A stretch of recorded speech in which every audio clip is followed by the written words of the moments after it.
Kailangan ko na talagang bilhin yung drums ko. Kasya na ba yung pera mo? Di pa nga eh. Paano ko ngayon bibili ng drums mo? Di ko naman sinabing bibiling ko na eh. Sabi mo kanina, bibili ka. Dekwat na lang siguro.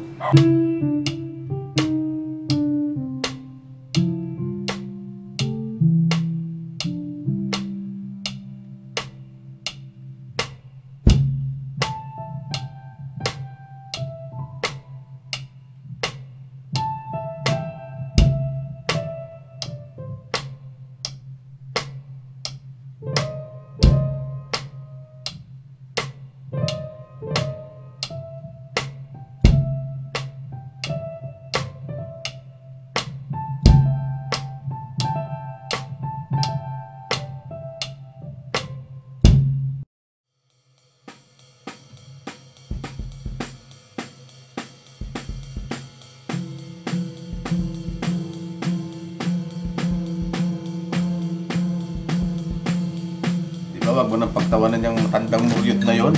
Hindi naman tayo ginugulo nun at saka hindi tayo binibigyan ng problema. Pero alam mo di, parang may topak yung lola na yan. Ilang beses ko nang sinabi sa iyo, maturuan mo yung asong mong yan na huwag tumahay dito sa harap ng bito. Paano ko ba turuan yan?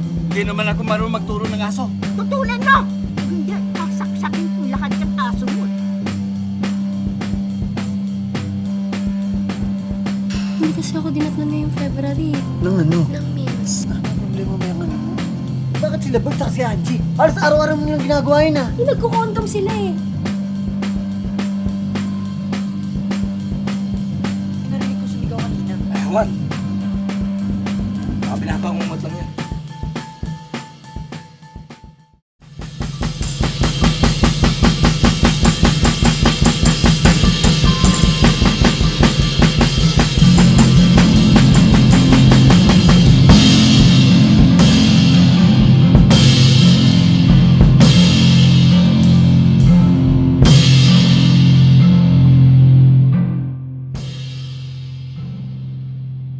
Paglaki mo, tuturuan kita mag-drums.